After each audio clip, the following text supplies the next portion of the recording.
O'rtoqlar, mana bu qizlar ehson yig'ib yurishibdi. Qo'llarida korobka. Mashalloh, mashalloh. Qarang. Onaxonimizni o'zlariga yordam kerak. Qo'ltiq tayoqlarda chiqishyapti, yana ehson qilishyapti. Alloh rozi bo'lsin ehsonlardan. Onaxonimizga ham shifo bersin. Xolajon, hozir uzoqdan turib ko'rdim-da. O'zingiz xassiyatasiz, Ha, biz uni tagana kelinimi katta kelin. Shu darajada o'z ehson qilayotganingizni ko'rib qoldim-da. Bitta duo qiling, sizning duoyingiz ijobat bo'ladi mana shu Ranoxon onamizga.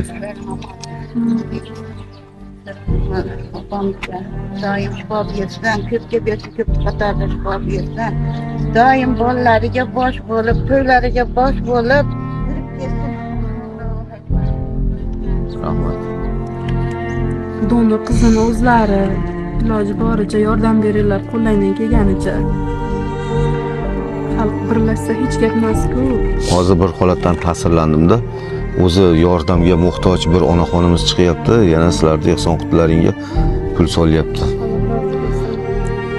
Qancha hozir mablag' yetishmayapti sizni onangizni Hindistonga jo'natish uchun? Hozir o'zi 28 ming dollar yig'ish kerak edi. Bizda hozir 11 ming dollar bo'ldi pulimiz.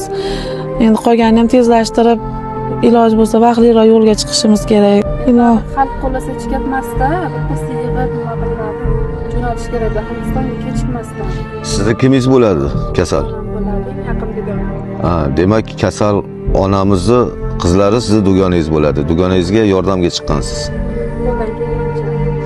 Shu onam ham shu bemorlarni ko'yiga tushib bo'lmasin, ishga ertaga atkazib berib yuborishmasin deb harakatdamiz. Ilohim umrlari uzoq bo'lsin.